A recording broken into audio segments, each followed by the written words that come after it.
Kā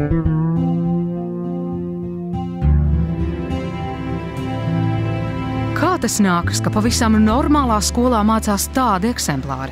Šādus un līdzīgus komentārus Karlīne ir spiesta uzklausīt ikdienas, gan no klases biedriem, gan no paralēlo un vecāko klašu skolēniem. Nav ne mazāko šaubu, smejas arī sīkie. Un droši, ka smīkņā arī skolotāji un dežurantes. Karlīne ir pieradusi.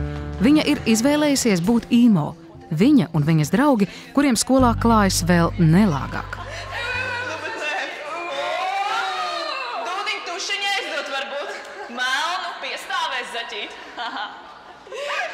Brīvajā laikā viņiem ir sava kompānija, kura viņus saprot, bet skolā Karlīne un draugi cenšas viens otru atbalstīt.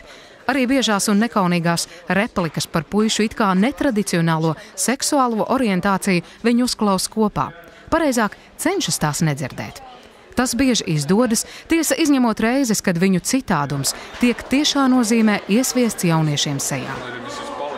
Puišiem nereizi vien ir draudēts ar fizisku izreikināšanos, ja viņi nebeigs staigāt kā ķēmi.